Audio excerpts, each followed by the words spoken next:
I want to visit him personally, and I will take with me 2 doctors. So I have independent, medical, science-based, information. Because I knew it was going to be politicized, and a lot of pressure would be on my mandate to come up with some conclusions. And so I didn't expect to find torture, to be honest.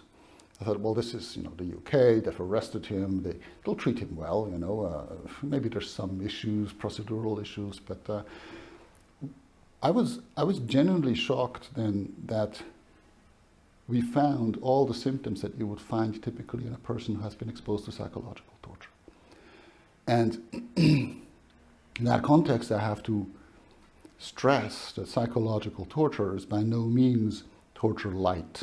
It is very serious. In fact, psychological torture was initially systematically developed by the Nazis.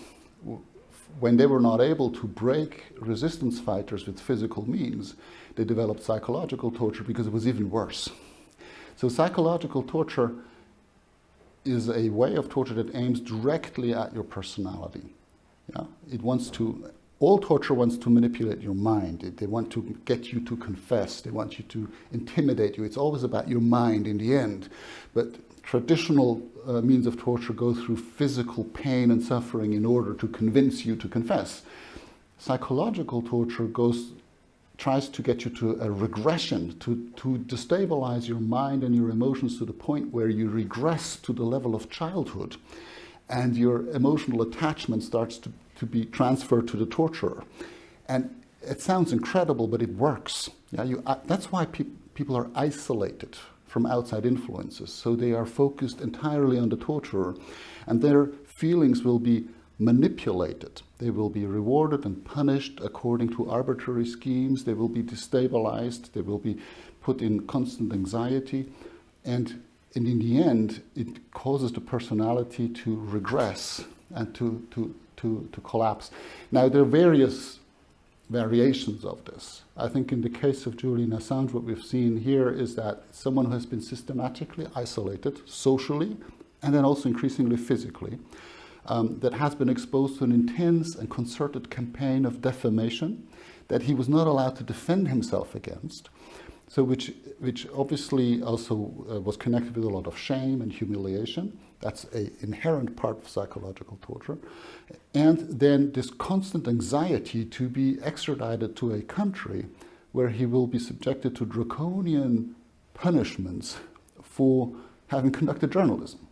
And knowing that he will never get a fair trial, and he's likely to spend the rest of his life in the so-called supermax prison, where all human rights organizations of any name and respectability agree that these conditions of detentions amount to torture and other ill treatment. And so this caused an intense anxiety and a constant stress level that is typical for psychological torture, an overstimulation of the nervous system medically that you then that causes neurological and cognitive damage. And so that's a very serious method of torture, and I'm absolutely convinced that it was deliberate. The purpose here was not to make Julian confess.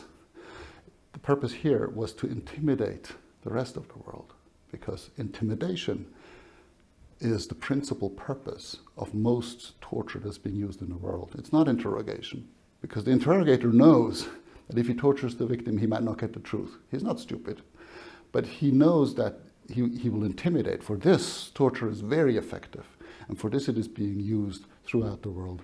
And so just as women are raped on the village square to intimidate the population, like this, torture is being used against Julian Assange to intimidate the world, to show them, if ever you get the idea to disclose our secrets and to expose our dirty laundry to the world, this is what's going to happen to you. What can they do tomorrow to influence positive change? Well, the first thing is this.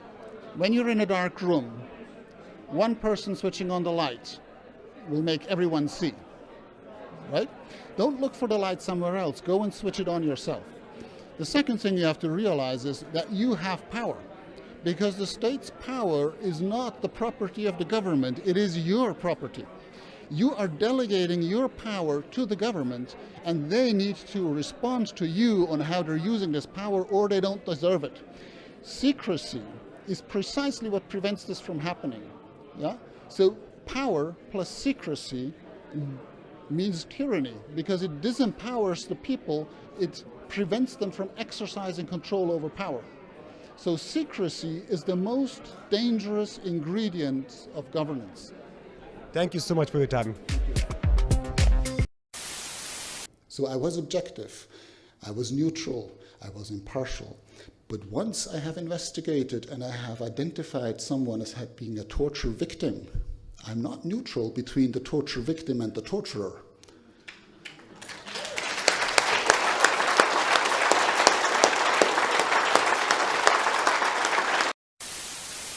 Psychological torture, if anyone wants to know exactly what I mean by this, read my upcoming report. In 2 weeks it will be published to the Human Rights Council on psychological torture.